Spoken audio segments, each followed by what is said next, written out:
कहानी कुछ ऐसे सर्वाइवर्स की है जो रेगिस्तान के बीचों बीच फंस जाते हैं। वह चाहे भी तो वहां से नहीं निकल सकते और ना ही उन तक कोई मदद पहुंच सकती है। कहानी शुरू होती है मंगोलिया के सबसे बड़े रेगिस्तान से। एक कंपनी यहां तेल निकालने का प्रोजेक्ट लेकर आई थी, लेकिन उनकी इन्फॉर्मेशन झूठी निकली। उनके साथ उनका पायलट और को पायलट भी था। ये दोनों मिलकर अपने साथियों और जरूरी सामान को लेकर सफर पर निकलते हैं। जैसे ही यात्रा शुरू होती है, अचानक मौसम बिगड़ जाता है। पायलट कहता है, अगर हम पीछे लौटते हैं तो हमारा सारा फ्यूल खत्म हो जाएगा और हम वहीं तक जा पाएंगे जहां से हमने यात्रा शुरू की थी, और वहां जाते ही फ्यूल खत्म और हम वापस यात्रा नहीं कर सकते। हमें आगे ही बढ़ना होगा। वह विमान को ऊपर उठाता है ताकि तूफान को ऊपर से निकाल सके, लेकिन तभी हालात बिगड़ जाते हैं। रेडियो से मदद लेने की कोशिश की जाती है, लेकिन सिग्नल नहीं मिलता। इसी बीच इंजन जवाब दे देता है और पायलट घबरा कर कहता है, अब इमरजेंसी लैंडिंग करनी पड़ेगी। लैंडिंग आसान नहीं थी क्योंकि सामने कुछ भी नहीं दिख रहा था, और तभी जहाज का पिछला हिस्सा एक चट्टान से टकरा जाता है। इस टक्कर में पिछला दरवाजा खुल जाता है और एक यात्री वहीं गिर जाता है और दम तोड़ देता है।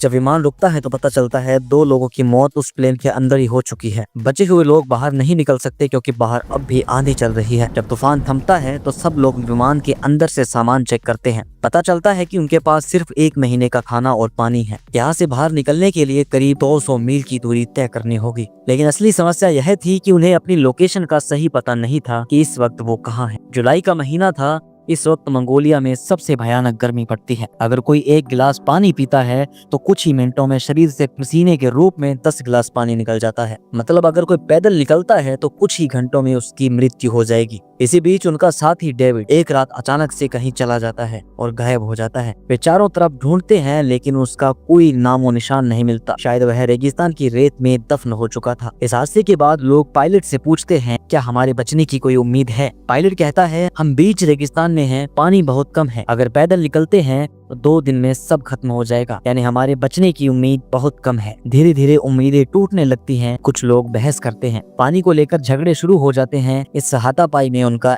कुछ पानी बर्बाद हो जाता है। तभी पायलट आगे आता है और कहता है, मेरे पास एक तरीका है। अगर हम सब मिलकर कोशिश करें तो इस टूटे हुए जहाज को नया जहाज बना सकते हैं। कुछ लोग उसका मजाक उड़ाते हैं, कुछ उसे पागल कहते हैं, लेकिन फिर भी कई लोग उसके साथ खड़े हो जाते हैं। इस दौरान फ्रैंक वहां पहुंचता है जहां विमान का पिछला हिस्सा टकराया था और उनका साथी नीचे गिर गया था। वहां उसे एक लाश मिलती है जिस पर कपड़े तक नहीं थे। ये उन्हीं का साथी था और गोलियों के निशान बने हुए थे। यह देखकर फ्रैंक हिल जाता है और बहुत घबराने लगता है। तभी उसके पीछे से जेम्स आता है और कहता है, हर इंसान को जिंदगी चाहिए। अगर जिंदगी नहीं दे सकते तो कम से कम उम्मीद तो दो, और अगर उम्मीद भी न दे पाए तो हमें अपने रास्ते पर जाने दो। जेम्स की बातें सुनकर फ्रैंक भी पायलट का साथ देने के लिए तैयार हो जाता है। हालांकि उसे पूरा यकीन था कि ये जहाज दोबारा उड़ने लायक नहीं बनेगा। अब सब मिलकर विमान को जोड़ने का काम शुरू कर देते हैं। दिन में काम करना मुश्किल था क्योंकि गर्मी जानलेवा थी, इसलिए वे रात भर काम करते हैं। लेकिन अचानक एक हादसे ने सब कुछ बदल दिया। एक रात जब सब लोग अपने प्लेन को वेल्डिंग कर रहे थे तो उस वक्त वेल्डिंग की जो आग थी जनरेटर और पेट्रोल के ऊपर गिर जाती है, जिस वजह से उनका पेट्रोल बर्बाद हो जाता है। अब उनके पास थोड़ा सा ईंधन बचा था। मजबूरी में दिन में काम शुरू करना पड़ता है। तपती धूप, जलती रेत और सूखी हवा के बीच भी उन्होंने हिम्मत नहीं छोड़ी। आखिरकार वो समय आ जाता है जब उन्हें विमान का सबसे भारी हिस्सा उठाना था। सब मिलकर पूरी ताकत लगाते हैं। इतना भारी बोझ कोई उठा नहीं सकता था। धीरे धीरे नीचे उतारने की कोशिश की जाती है, लेकिन रस्सी के टूटते ही वह हिस्सा तेजी से नीचे की ओर चला जाता है। प्लेन के अंदर पहले से ही एक साथी होता है। वह कहता है, मैंने अंदर से स्क्रू को टाइट कर दिया है, क्योंकि विमान का हिस्सा जब नीचे की तरफ जा रहा था वो हिस्सा उसी जगह पर जाकर टकराया जहां पर उसे जोड़ना था। इसके बाद जब विंग जुड़ जाता है तो प्लेन का पूरा ढांचा तैयार हो चुका होता है। अब सभी को उम्मीद होती है कि इसे जोड़कर वे बाहर निकल पाएंगे, इसलिए वे काम शुरू कर देते हैं और साथ ही कुछ हिस्सों को हटाकर तैयार करते हैं ताकि सब सही से जुड़ सके। लेकिन ये इतना आसान नहीं है। लेकिन कुछ देर बाद इलेक्ट्रिक तूफान शुरू हो जाता है और प्लेन में पेट्रोल होने की वजह से किसी भी कीमत पर आग लगना नहीं चाहिए था। अगर बिजली गिरती है तो बहुत खतरनाक हादसा हो सकता है, इसलिए उन्हें तुरंत सुरक्षा के साथ इसे संभालना पड़ता है। एक दिन रेत की चट्टानों से वो लोग देखते हैं काफी दूर कुछ लोग टेंट लगाकर वहाँ घूम रहे होते हैं। वे पानी की मदद मांगने के लिए वहाँ जाते हैं, लेकिन कुछ साथी पत्थरों के पीछे छुपकर सुरक्षा बनाए रखते हैं ताकि उन्हें कुछ खतरा महसूस हो तो पीछे से हमला कर सके। पायलट की टीम से 2 लोग पानी मांगने के लिए गए। लुटेरों ने एक आदमी पे गोली चला दी। पत्थर के पीछे छुपे जेम्स ने सभी पर गोली चलाकर सबको मार दिया, लेकिन एक रेगिस्तानी लुटेरा भाग निकलता है। जेम्स चाहता तो पीछे से उसे गोली मार सकता था, लेकिन वह ऐसा नहीं करता क्योंकि वह हत्यारा नहीं है। उन लुटेरों में से एक को गोली लगने के बावजूद जिंदा बच जाता है, तो ये लोग उसे घसीट कर अपने साथ ले जाते हैं। लेकिन एक साथी को लुटेरे को देखकर बहुत गुस्सा आता है। वह कहता है इसे मार दो, लेकिन सब उसे मना करते हैं। लेकिन तभी पायलट आकर उसके सिर में गोली मार देता है।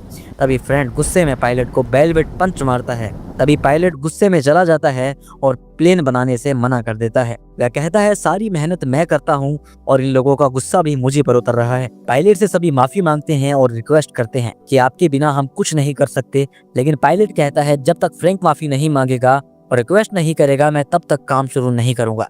लेकिन मजबूरी में उसे माफी मांगनी पड़ती है और रिक्वेस्ट भी करनी पड़ती है और सब एक बार फिर से काम शुरू कर देते हैं। वहीं दूर खड़ा एक लुटेरा यह सब देख रहा था। यह वही लुटेरा था जो बच निकला था। वह अपने साथियों को लेकर आया था, लेकिन उसे यह पता चल चुका था उनके पास पीने का पानी और खाना बहुत कम है। उन्हें यह भी पता था कि उनके पास हथियार हैं। वह भी इन्हीं लुटेरों के हथियार थे। जब इन लोगों ने लुटेरों पर गोलियां चलाई थी और लुटेरों को मारकर हथियार ये अपने साथ ले आए थे। लुटेरे वहीं खड़े रहते हैं और उनके पास नहीं जाते।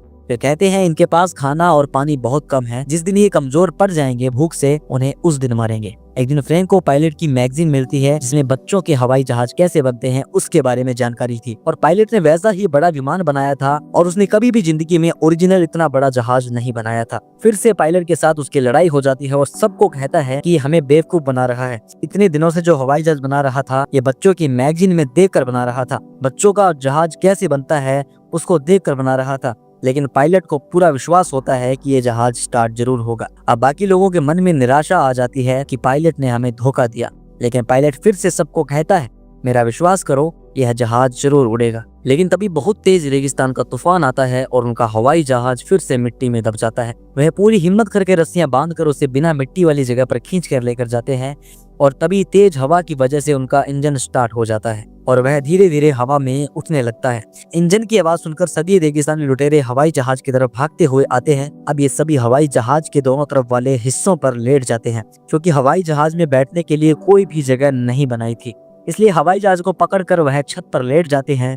लुटेरे पीछे से गोलियां चलाते हैं लेकिन सभी की किस्मत अच्छी होती है, किसी को भी गोली नहीं लगती और देखते ही देखते वह रेगिस्तान को पार कर लेते हैं। इस तरह इन्होंने जानलेवा रेगिस्तान को पार किया और सुरक्षित अपने घर पहुंच गए। दोस्तों ये थी इन सभी सर्वाइवर्स की कहानी। इन्होंने कैसे मौत को चकमा दिया और बच कर निकल आए। दोस्तों अगर ये कहानी आपको अच्छी लगी हो तो वीडियो को लाइक जरूर कीजिए। इस कहानी में आपने क्या नया सीखा मुझे कमेंट बॉक्स में जरूर बताइए। अगर ऐसी ही शॉर्ट मूवीज आपको देखना पसंद है तो हमारे चैनल को अभी सब्सक्राइब कीजिए और बेल आइकन को ऑन कीजिए ताकि अगली बार जब भी ऐसी कोई शॉर्ट फिल्म अपलोड करूं सबसे पहले नोटिफिकेशन आपके पास आए। धन्यवाद।